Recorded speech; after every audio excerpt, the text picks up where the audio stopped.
Welcome back, everyone. It's time to take on Erika. Honestly, I'm just kind of chill right now. The weather's been cooling down. Were we supposed to keep doing training? I don't remember. I wanted to raise Hornelius. Alright, so let's just get Hornelius at level 24, and then we'll go take on Erika. No way that Hornelius isn't ready after level 24, right?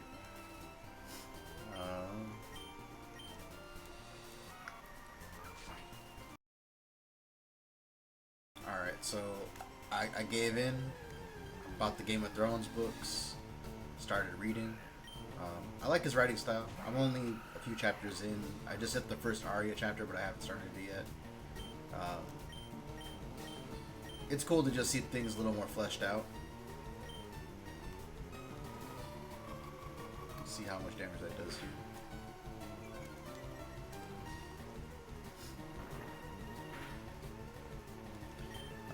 But yeah, it's cool. I'm enjoying it.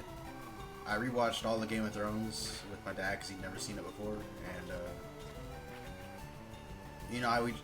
I got to the last couple seasons, and I don't dislike them. I enjoy them for the most part. There's a bunch of stuff that I wish had been done differently, but the biggest complaint I have with everything is just that it was rushed.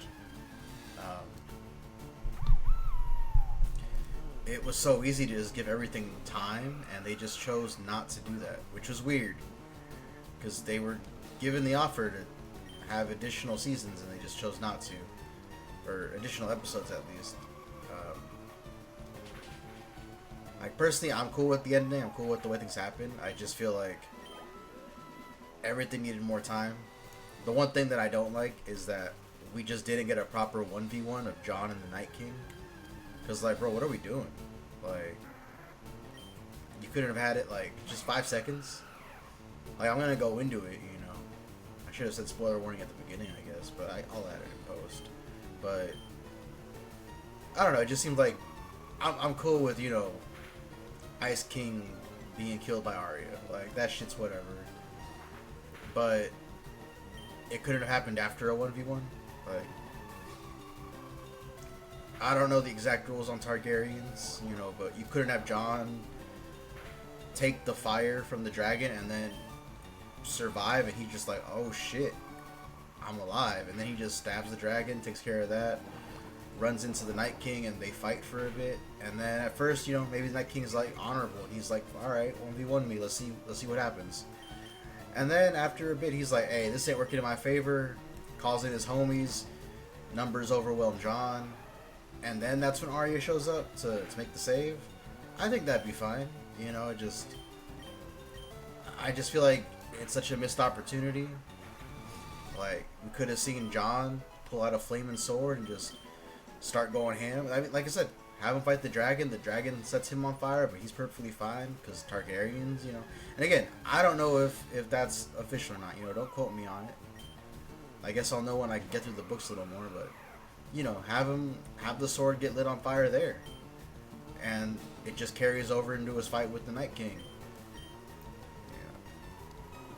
Yeah. I don't know. Everything else I was cool with, outside of Cersei and Jaime. I just feel like, I don't know.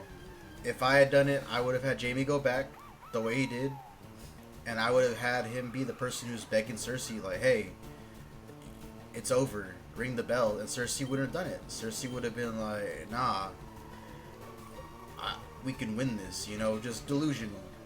And it comes down to the point where Jaime has to kill Cersei, and he becomes the Queenslayer, you know, and then he can die.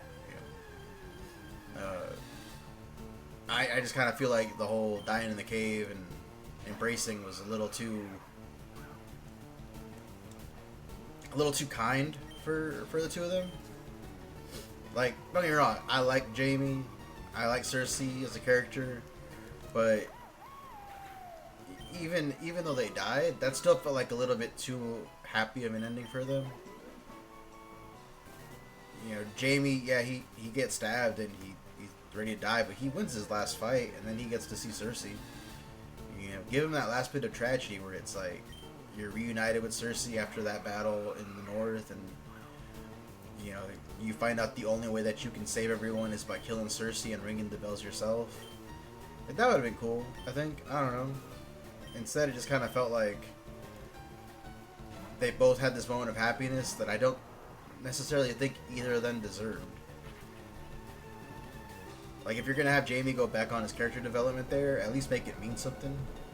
Cersei, yeah, Cersei needed to be punished, and I mean, I guess there was the whole Sparrow arc, but that was more developing her becoming, like, you know, the top fucker in the realm and blowing all up. You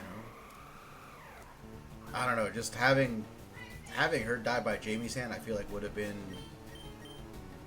the push that needed to be a really solid tragic end for her and for him as well. Would have brought him full circle. You know, he had to kill the king to save everyone. Now he's forced to do it again, but this time it's the woman that he loves. The one other issue I had was just Grey Worm in general.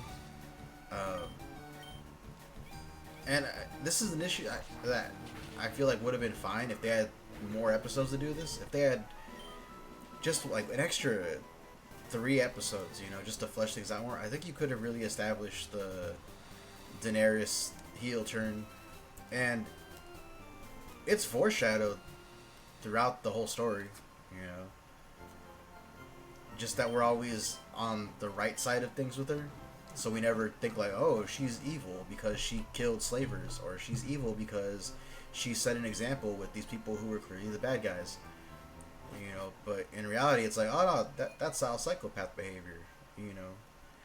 So we're seeing that there's hints there. So I'm not complaining about her being the big bad in the end. But man, if you had like 2 more episodes to go through everything and make Varys' death a little less shit, you know, I'm totally fine with it. But Grey Worm is the main issue I have, because on one hand, I get that his homegirl was executed in front of him. You know, he's mad, he's emotional. But the fact that he never once stopped and thought like, oh, maybe we shouldn't be doing these things, you know? Like the argument where he's about to kill the now prisoners, and Jon is like, hey man, don't do this shit. And he's like, nah, I'm gonna do this. Have that conversation be in front of Daenerys, you know? And have Grey Worm be against it at first, and Jon is against it, and then Daenerys just forces him to do it. And at that moment, you know, that's when Jon realizes like, oh shit, I gotta stop her. And you have Grey Worm with the slight hesitation where he's like, damn, maybe this is the first time I don't 100%, you know, support Daenerys. You know, give them that little reason for everything. Because instead what we get is that, you know, Jon just kind of kills her, and then he walks out and Grey Worm doesn't immediately kill him. Like, I don't know, have Davos be at that ending where he's there too, and he can at least lie and say like, oh, Daenerys was on the route to becoming the Mad Queen or something, you know. And then have Davos be the one who says like, hey, you don't kill him, Grey Worm, because you kill him, the entire army of the North is going to storm us, and you know, your forces aren't going to survive that after the war they just fought. Some shit like that, you know.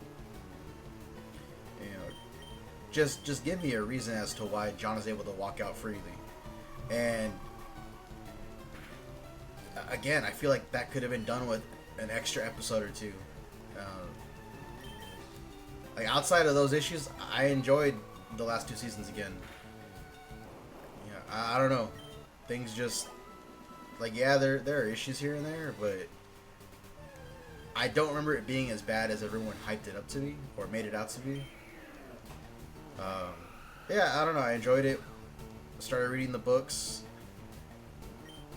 I'm giving George until the time I finish the 5 books plus the bonus books, but you know, I better see the 6th book come out. I better see it in my lifetime. Yeah. He's the reason I want to start playing Elden Ring. I just never. I played it for maybe like an hour and a half, 2 hours, and I just cannot get into it. Same thing with Bloodborne. Like, it's just the combat style is not fun to me, and I'm sure it gets better as you go and you unlock more weapons and you grow stronger. But in the beginning, I was just sitting there like, this isn't fun for me. I'm just spamming dodge and getting in a strike. You know, not to be sacrilegious or anything, but if you gave me a game with like Elden Ring's design and world building, but you just were like, hey, combat system of Bayonetta or Devil May Cry, I'd be all in. I would never stop playing. Like, that'd be the perfect game to me. But something about the Bloodborne, Elden Ring, Dark Souls style combat, it's so clunky that it's not fun to me.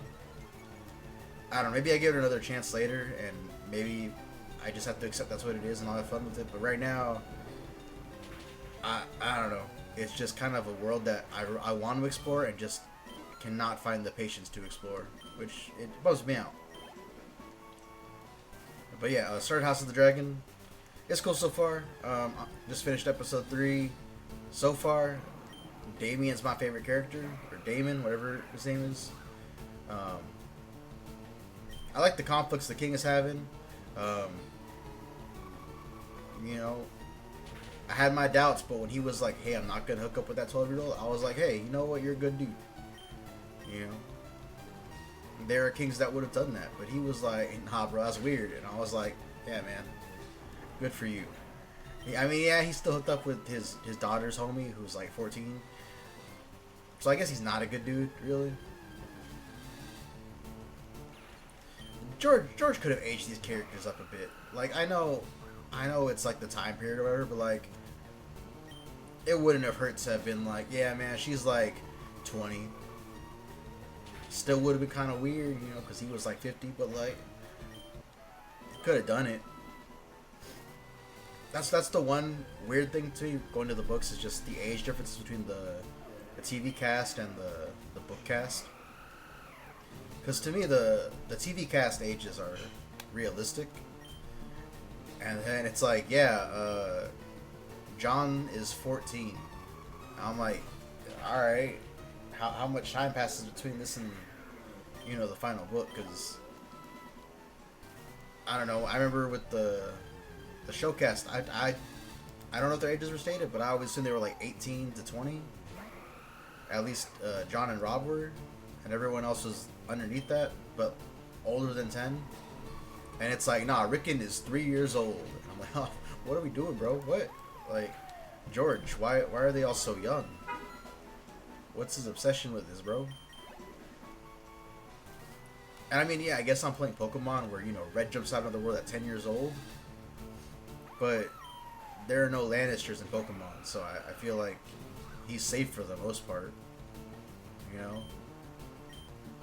Like, no one's gonna stab him in the back, you know? At least not yet. But yeah, House of Dragons is cool so far. The Crab King feels like a wasted design. That felt like something that I would have liked a little more explanation on. Like, what was the disease he had to look like that? What was his deal? Why crabs? I don't know. I just feel like that could have been a whole season into itself, where you're dealing with the war of attrition and just the lack of supplies and, you know, just not having a united army with the king. Like, that could have been a whole season. Instead, they were just like, yeah, it's been 3 years, bro. He's losing. BT dubs. And I was like, oh, okay. Cool, I guess. Everything else has been cool. Like, I don't know. The show's been good so far. Outside of wanting things a little more fleshed out, I can't complain, but just based off the promo art, I know that there's gotta be some kind of time skip coming, so I'm guessing they want to get to that soon. I didn't really expect 3 episodes dedicated to the setup, I guess, or I don't know, say like the preteen years, the teenage years of the cast.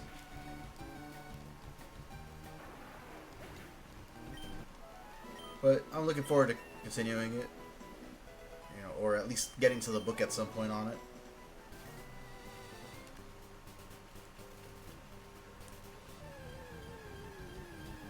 Okay, there is one more thing about Game of Thrones that I completely forgot, and it's I'm really wondering how the book is gonna handle it. Um, but I never realized, like in my first watch, I never really paid attention to because I was just like, all right, let's just see how this ends. But when I watched it again, I was like, oh, so like all the top people in Westeros now, you know, the Starks, the Tarleys, I forget what the Vale, whatever the Stark cousins are, Tyrion, like that's a super Stark biased court, you know, like they are all pro Stark with the exception of maybe the Greyjoys and the Wormwood army, the Unsullied, you know, they're all pretty heavy pro Stark, and it just kind of felt like, yeah, looking back at it, it's kind of insane that the Lannisters rose to as powerful as they were when so many people there were, you know, pro Stark. Like you had the Baratheons, then you had the Starks themselves, and then you had the Vale. Like that alone is a pretty massive number, you know. And then, you know, post series events, it just kind of feels like they could have just been like, hey, yo, Wormwood, we're not gonna give your people supplies or food unless you free Jon. You know, I don't know. It just feels like they gave up a little too easy. But it is what it is. We'll see what happens if the books ever get there. But overall, it was fun rewatching it. There was a lot of stuff that I just forgot happened, like Brienne fighting the bear. Forgot all about that shit. Just I completely forgot that happened, and when it came up, I was like, "Yo, she fought a bear? That's crazy." Another thing that I like, this is an issue I have with it, is just I think about how the White Walker plot developed, and there's not a single world where I could imagine someone like Ned Stark fighting a White Walker. You know, I don't know. It just feels like outside of the characters that were there, I just can't imagine them dealing with the White Walkers. You know, like I feel like you look at someone like Jon Snow or Jaime, and it's like, yeah, I can imagine this dude fighting a zombie, but Ned Stark, with how dry I guess he was, it just felt weird. Like I can't imagine that. I don't know. I think the same with Robb Stark. Like I can't picture Robb or Ned fighting a White Walker. I don't know. Maybe that's why they died as early as they did. But yeah, a lot of fun stuff rewatching and getting back into that. All right, I think we're ready to go take on Erika.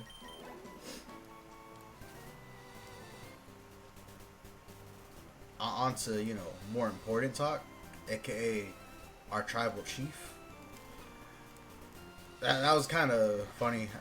I really thought that SmackDown was just going to open with Roman Reigns, like it should, like it deserves to be. Instead, it was like, hey, we got 5 minutes. It's Roman time, but the crowd went fucking crazy, which is insane.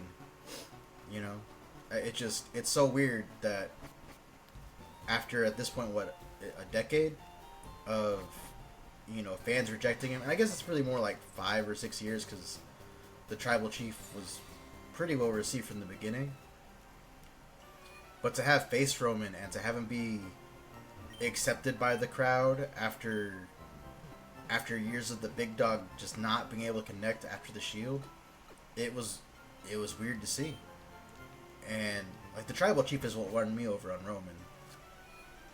Like he was having good matches, but the character just was that generic Vince McMahon superhero type of character that just isn't very fun to watch. Especially after like a decade of Cena, it was like, all right, a decade of Cena being superhero. Here's a decade of Roman being the superhero, and I just felt like, oh, do we have to do this? Like, we could do another type of character. And then the tribal chief happens, and it's like, yeah, this is what was needed, you know. But yeah, like to hear the ooh-ah and the crowd's just going insane. I was like, fuck yeah, Roman's the dude. But it kind of reinforces an issue that I've had with Cody from the beginning. Oh shit. He just doesn't have the aura that Roman does. Like when Roman's out there, I'm like, holy fuck, this is the dude. This is the face of the company. When Cody's out there, I just feel like he's still got that politician stink to him, where it's like, yeah, I don't know. I'm not a fan of the suit. I'm not a fan of the Thesaurus promos. Like, his matches are getting better. A lot of the issues I had with Cody, honestly, were just... He was being booked like the superhero. And he still is to an extent. But... Like, he beats Seth Rollins inside Hell in a Cell while legitimately injured. And it just felt like... I'm not really a Seth Rollins fan, but to have him go over Seth 3 times in a row clean, the last one being injured inside Hell in a Cell, it just felt weird. It was like... I don't know, man. It put me off, you know? But then, like, the feud with Brock happened, and... I don't know, it just really felt like they were trying so hard to sell him as the guy. And there were just times where I was like, dude, he's got a broken wrist or whatever, and he's using it as a weapon, and I get the whole cast argument, whatever, but... It just felt like, what are we doing? Like, Brock put Cody in a Kimura lock, and Cody's got a broken arm or whatever, and he survives for like 4 minutes, and then he somehow wins the match. Like, I just felt like that shit was really putting me off of Cody. Like, and we'd have moments where like Cody would hit Brock with the steel steps in front of the ref in a regular match, and the ref would not call for the bell, and it was like, what are we doing? Like, are we just forgetting basic match structure? Like, that should have been a disqualification, and it wasn't, you know. So things like that put me off of Cody. He's gotten better, but there's still those moments where it's just like, oh, Cody, like, your AEW stuff got booed for a reason, bro. We got to reel it back in just a bit. I don't know. I just, when Roman comes out, I'm like, yeah, that's the dude. That's the face of the company. And I just feel like Cody's just hanging on the title for right now. But I'm just biased against Cody, so I mean, you know, that's half of it. During the entire build to WrestleMania 39, I just felt like Roman was constantly outdoing Cody on the mic. In the build to 40, The Rock was outdoing Cody on the mic. There was never a point where I was compelled by Cody's character, and I don't really feel like he has a character outside of I'm the good guy. And it's the same issue that I have with, you know, 2006 onward Cena and Big Dog Roman, was just, what's your character other than I'm the hero?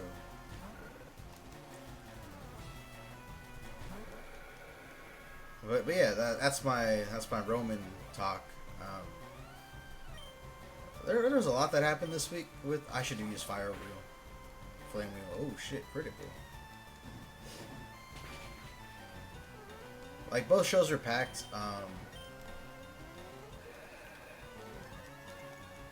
I like that they're doing Gunther and Orton, because that match had such an awkward ending, and getting the chance to fix that is nice. I don't know. Part of me feels like they could have had Priest retain at SummerSlam and the betrayal happen in Berlin. I'm still put off by the way Gunther won the title. Like, that's his first big win, and it comes off interference on his behalf. I don't know. That still bugs me. But, you know, going into it, he just got that presence of a champion. I'm sure that him and Orton are gonna put on a good match again. So I'm not worried about it. It just there's a part of me that thinks, man, it would have been so good to see Gunther win it clean in Berlin. But you know, he'll have his moment. It's cool. As for the Judgment Day, still not a fan of Liv Morgan, but Damian Priest and Rhea are just, man, they're crazy over now, and I don't know. I'm excited to see where they go with that. I don't think we've gotten Rhea versus Bianca on the main roster yet, so I feel like you have to build up to that. Maybe that's what the next year is, but at the same time, you're building up to, or at least I assume they're building up to Bianca and Jade. So I don't know. Yeah, I feel like you've got Rhea on this level that hasn't been seen since WrestleMania 35, Becky Lynch in the women's division, and I don't know. I would argue that Rhea might be bigger than that at this point. She might be like, I don't know how to explain it, you know. Like, part of what helped Becky Lynch was that the women's division just wasn't taken as seriously, and even with the Diva, not the Divas, the Women's Revolution, it was just kind of this idea of, are they ever going to push anyone that isn't Charlotte? So I think Becky had that in her favor, and at this point, it's pretty firmly established that the women's division is taken seriously now. And Rhea just kind of got stuck in the mid card for a while, which was weird. Because if I go back to their NXT days, I feel like it was Rhea was getting pushed and Bianca was just kind of there. And I know they pushed Bianca, but I don't remember if she won the NXT title or not. And it just seems weird because it was like, yeah, you have Rhea making her debut at WrestleMania against Charlotte to defend the NXT title. And then somehow Bianca got hot-shotted into the spotlight. And Rhea just kind of got stuck in tag teams with Liv Morgan and Nikki Cross, and it I don't know, it was just weird. But now I would feel confident saying that Rhea is a bigger deal in the company than Bianca is at the moment. So now I feel like you have to rebuild Bianca a little bit. And I don't know if you can do that without, you know, turning her heel.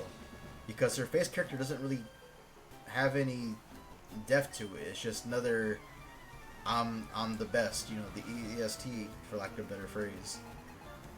And I don't know, you have to find something new to your character to put it on Rhea's level. But I don't know, are we going to wait another 2 years for that match so we can get the Bianca and Jade match first? Like, what's the plan here? I don't know. I just feel like that's a match they have in their back pocket, and I'm just hoping they don't miss the mark on it. As for Damian, I was really worried that he was going to be just a transitional champion, but he really got over the course of those matches, and I feel like part of that is because of the mistakes that happened in those matches. I feel like if Damian hadn't had his foot caught in the ropes and continued on, do the fans care as much about the match? You know, we just saw that he was a fighting champion, not just in the story, but, you know, the real person. Like, the Archer of Infamy gimmick, you know, that was gimmick. Now I feel like we're seeing the real Priest shine through. Geomancy this early? Oh, bro, it's over.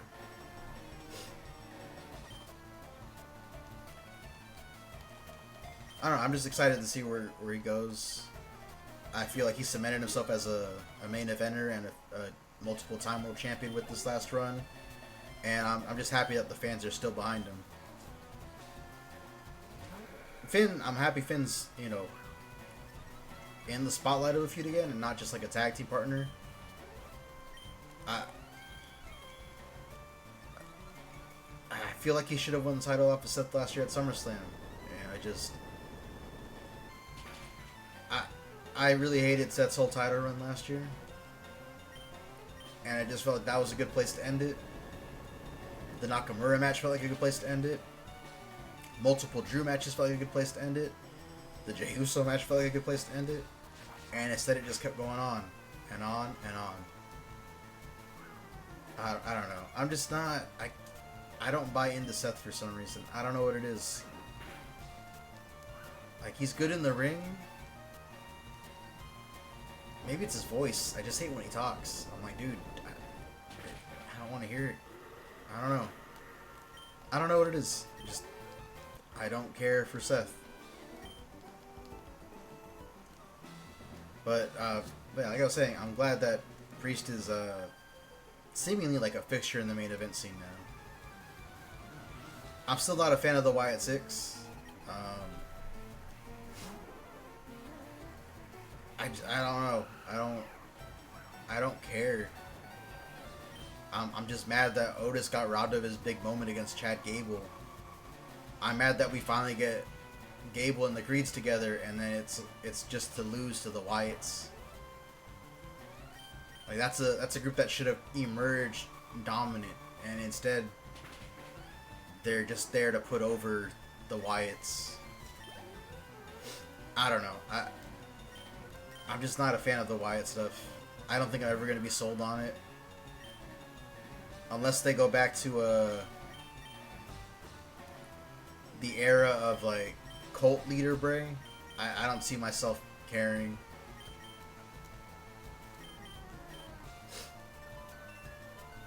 That's a cool sprite animation.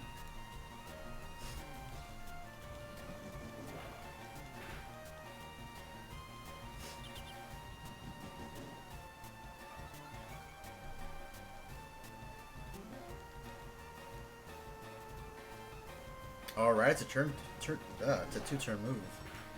I'm so used to seeing it with the herb that I just forgot.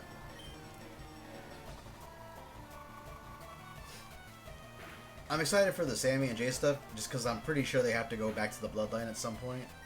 I think a tag title run for them would be cool.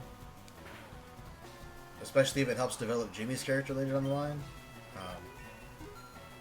I don't really want to see Sammy win the IC title again, though. I don't want to see him in that title scene. It's time for Sammy to be a permanent fixture in the world title scene. I still think it should have been him in Montreal. I don't think I'll ever have my opinion changed on that. But I'm just ready to see Sammy as world champion.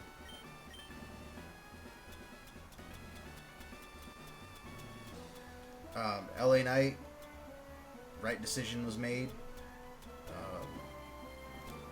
I don't know if Santos is the feud I would have gone with right off the bat.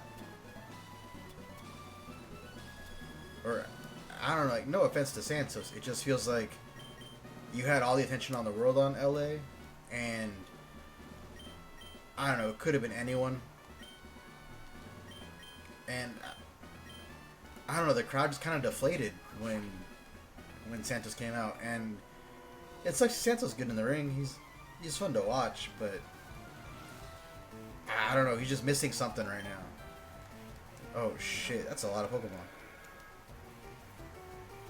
I don't really like that I'm relying so much on Mudbray, but this gym has been nothing but Zamazenta's.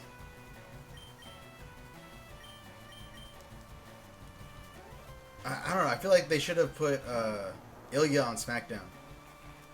I feel like Raw's is pretty stacked and SmackDown's kind of lacking in star power. Like, you have Cody, you have KO, you have Orton, and I guess Orton's more on Raw right now. And then, of course, Roman. And after that, there's kind of like a hard dip. So there's no one for LA to really feud with. I don't know. It just feels like Raw needs to bring some people over to SmackDown. And then like they debuted Odyssey Jones, and it just felt like that's another person that could have gone to SmackDown. They could put Bronson Reed on SmackDown, give him another top heel, have him feud with LA Knight. You know, I don't know. It just feels like there's not enough people on SmackDown for him to feud with. So we're just kind of jumping into guys who haven't had the chance to develop the way that they need to. And I feel like in that promo with Escobar and LA Knight, Escobar was just lacking in delivery. It felt kind of flat. He's saying cool things, but there's no belief behind them for me. Like, there's never a point where I'm like, yeah, dude, I think this dude is capable of really beating LA Knight. It just felt like he was kind of reading his lines. So I don't know. I'm sure it'll be a good match, but there's something that I'm not feeling there. Especially when you have Carmelo Hayes right there, you know, someone who can work the mic, someone who can have a good match and has been building a feud with LA. But I guess what that tells me is that they're building Carmelo to beat LA for the title, which is cool. And I guess that'd be a good way to debut Trick if that's the route they go. But part of me is wondering if Trick even makes it to SmackDown now, because with CW, or like the network changing to CW for NXT, and the idea of them touring again, it feels like you kind of have to keep Trick on NXT so that they have someone to bring attention to the brand. So I don't know. I'm just worried. Like, are we gonna see Trick get stuck on NXT for longer than he should be? Because I feel like they did that with Gargano and Ciampa a while back, where they were ready to get called up, and then they just stayed in NXT because NXT needed the star power. And now they're in this point where they're on the main roster, and it just feels like they're not really that big of a deal. That was an issue I had with this week's SmackDown, actually, was... do I have antidotes? Yes. We saw... We saw DIY be Pretty Deadly. I'm ready for Pretty Deadly to have their turn, you know, and I don't know, I just felt like it was a mistake having DIY beat them. I was really hoping to see more of Pretty Deadly heading into Berlin. I hope they get to do something cool for Berlin. I don't know what it is about those two, but they get it. They're entertaining. They're funny. They have good ring ability. Wade Barrett makes them like the best act on SmackDown when he's commentating for them. I wish they had gotten the chance to do more, and it just feels like, I don't know, I'm ready to move on from DIY. I'm ready for them to betray each other again and have some cool singles feuds, but I guess the tag scene needs the work too. I don't know. The tag scene feels kind of empty right now. Part of that is that the Usos aren't in it anymore. New Day's not in it at the moment. Judgment Day is on another brand. It just feels like everyone who they had kind of been building is in on SmackDown, and now SmackDown has like this weird, like, forced mixed match tag division with like Theory and Waller, and DIY is there, and then the other teams like you have Santos Escobar and his cronies, but they're not solid contenders.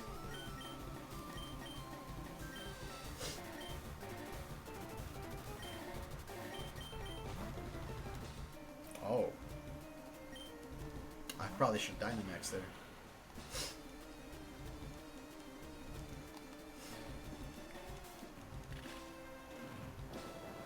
You got this, right, Scizor? Like, we're good here. Yeah, we're Gucci.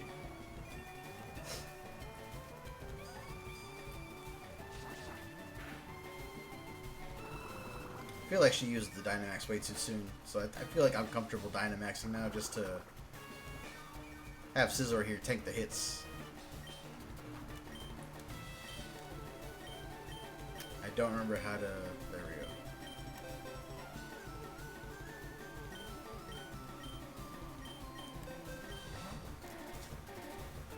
But yeah, I don't know. I feel like SmackDown's tag division is kind of lackluster right now, and there's teams that could easily be slotted in. Like you have the Profits, who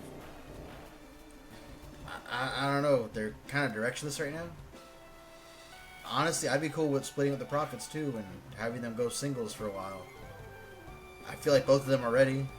Um, Raw has AOP, but they're stuck with Karrion Kross, and I don't know, man. I'm sure Karrion Kross is a nice dude or whatever, but I don't know what Triple H is in him. And every time he's on TV, I just feel like this could be anyone else. But yeah, AEW. I don't. I feel like the same issues are still there, where you have Swerve on Collision for some reason, and I just felt like, why is your champion on the B show like this? I don't know. It feels like, I don't know. I just feel like the feuds are like, why is Brian feuding with Jeff Jarrett? You know, I get the whole thing of, oh, for some reason Jeff Jarrett is trying to push him to take this seriously or whatever. Okay, that's cool, but like, why is this Jeff Jarrett doing this? Like, I don't know. Why isn't it a younger star who could use the push from one of Brian's final full-time matches? I don't know. There's a lot of good going on in AEW, but there's just a lot of questionable stuff. I still don't. There's the whole MJF shit. Like, he called his opponent a crack baby, and I'm just like, dude, I don't. What are we doing? Why are we going for such low quality heat? Just, I don't know. I'm sure All In is gonna be good. That shouldn't do too much, right? I did a little more than I'm comfortable with.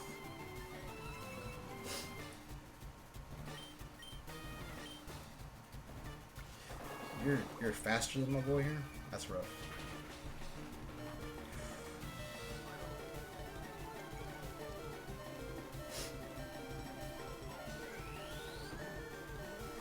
That should be a KO, no problem, right?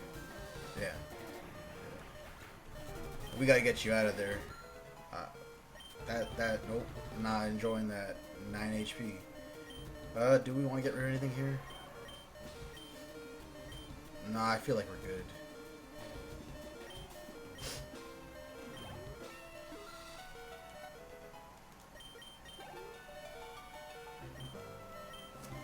A Zoomerville.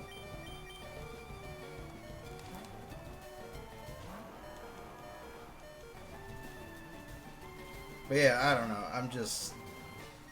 I'm over the whole MJF stuff. Oh, it's not a fairy? That's rough. What is Bullet Punch anyways?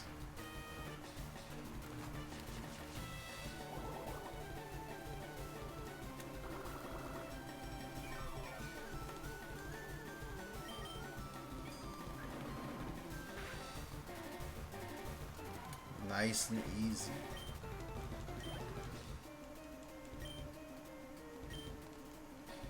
Oh, this is it? You're only at 3? Alright, well, that was fun, Erika. GG, though. Right, so, while I'm here playing Pokemon, I'm messing around with Regulation H. I'm getting my ass handed to me, but I'm really liking Komodo. Like, to me, that just feels really solid. I forget the name, Archdion, the bridge Pokemon. That fucker's been messing me up. Same with the Annihilate. Those two are scary. And I like the Komodo matchup with Archdion because it's a special attacker, so I'm not worried about Intimidate messing me up, and I'm not worried about the stamina boost from Archidon. Aura Sphere does nice damage. Even what's it called? Clangering Scales or Clangering Soul, whatever the attack is. Like, I feel like that was doing good damage in my testing, but Annihilate, that fucker's scary. Um, I feel like maybe that's the good place to call it, but let's just go ahead and stock up and then call it a day.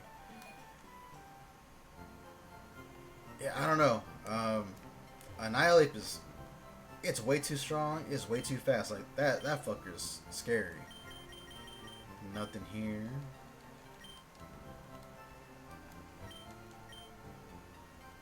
Oh, you don't have him either? How many great balls do I have? 17. I need super potions.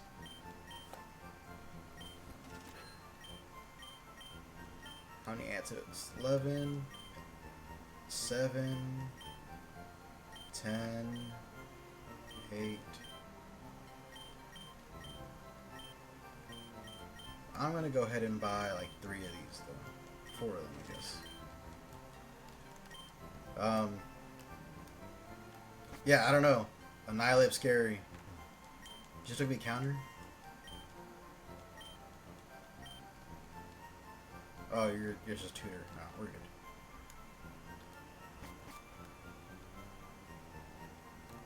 Palfin is rough too. I'm not struggling with that much of those because Rillaboom exists and just kind of it's not a perfect counter, but it helps a lot.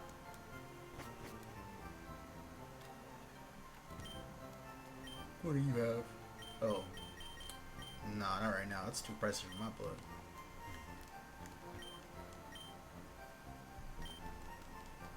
But yeah, Regulation H is going cool so far.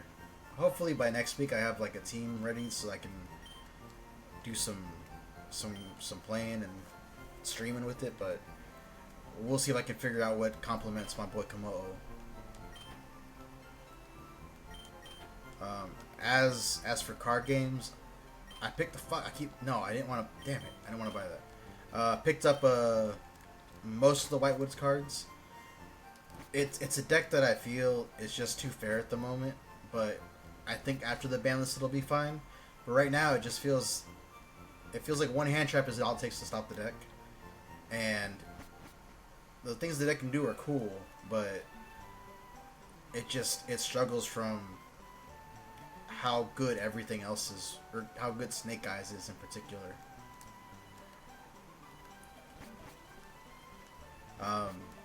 As for Celestials, I finally got my third abominable form, so I'm gonna try to make the profile on that in the next couple of days. Ordered a box of Daybreak, so gonna have that coming in the next 2 weeks. Right now, the plan is to go to Oh, it wasn't Eevee. Oh no, it's not Eevee, right? Alright, I'll take it.